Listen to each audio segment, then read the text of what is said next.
Okay, so in today's video, we're going to learn how to find the component form of a vector when we're given the magnitude of the vector and the direction angle. Before you watch this video, I encourage you to go back and look at the two pieces of notes that we took before spring break, the one that told you how to find component form and the one that told you how to find magnitude. So as a quick reminder, component form of a vector is always given to you using these bent parentheses right here, and it always tells you distance traveled in the x direction, comma, distance traveled in the y direction. And then to tie in what we learned during our trig unit, let's also remind ourselves that on the unit circle, x is always cosine of theta, and then y is always sine of theta. And this is going to kind of tie into what we learned today. And finally, one last piece of information just before we dive into today's notes is you can actually write component form in a different way. So component form can also be written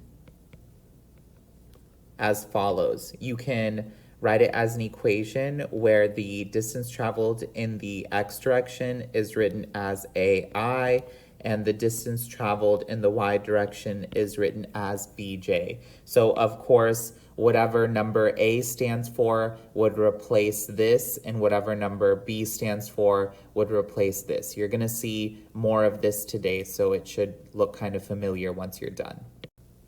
Okay, so we're gonna go back to today's notes. So today's notes are over finding the component form of a vector when you're given the magnitude of the vector. So remember, that's how large the vector is, and when you're also given the direction angle of the vector. So when I just reviewed component form to you, I did mention that the distance traveled in the x direction, if you relate this to the unit circle, that would be cosine of theta, which is what we have here. And the distance traveled in the y direction, if you look at the unit circle, would relate to sine of theta. So basically what we're doing here is we're plugging into a given formula. So V stands for vector, so we're looking for some vector with a magnitude, which is going to be given to us, and an angle, which is also going to be given to us. Once we plug in all this information, we have distance traveled in the x direction, and then we have distance traveled in the y direction. So down here we have our example problem. This is asking me to find the component form of a vector, and it has a magnitude of 10. So here's my first piece of information, and it has a direction angle of 120 degrees. So I have both my magnitude and my direction, so I can go ahead and start plugging it into the formula. So V is equal to, and then remember bent parentheses because we are looking for the component form. We're taking the absolute value of the magnitude, which is 10, and the first angle, the first trig function that we use is cosine because we're looking for the x direction, so cosine of 120 degrees, comma, and then again, same magnitude of 10, and now we're looking in the y direction, so we're going to switch to sine. And now simply we would want to figure out what is cosine of 120, what is sine of 120. So you can use a calculator for all of this. You are at home, so it's not like I'm monitoring you. But again, we should remember our angles off of the unit circle for sine and cosine.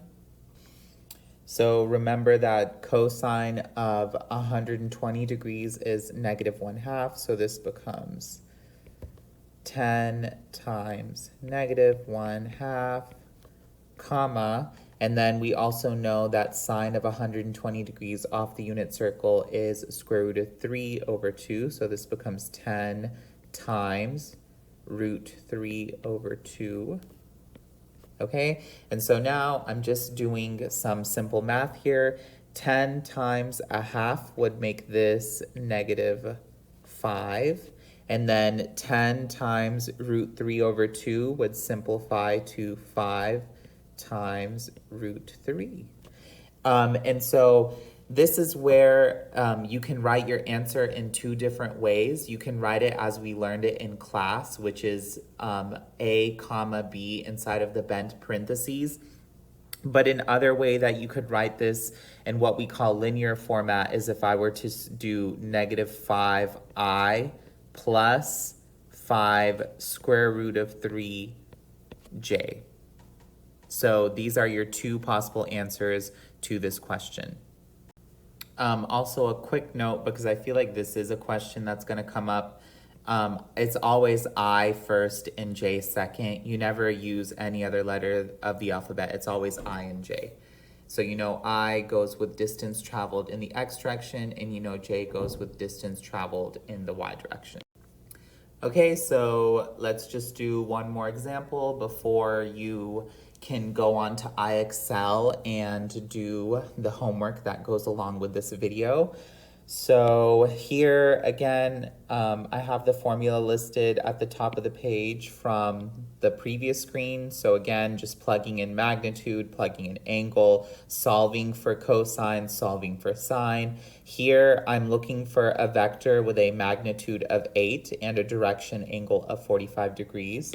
So let's go ahead and plug that into the formula. So magnitude of 8 times cosine of 45 degrees, comma, magnitude again of 8 times sine of 45 degrees.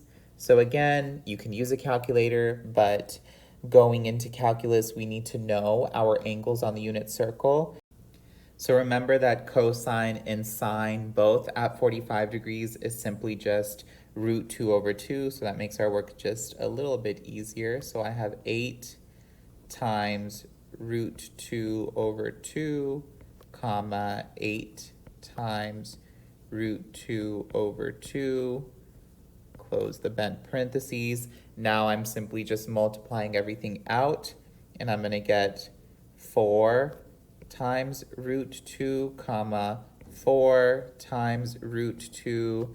And remember, we can write this in two different ways. The first way is shown right here as A comma B, and then the second way is going to be in the linear form, where I do my distance traveled in the X direction, I, plus my distance traveled in the Y direction, J. So remember to check Google Classroom to find out what your complete homework assignment is, but there is iExcel practice over this video.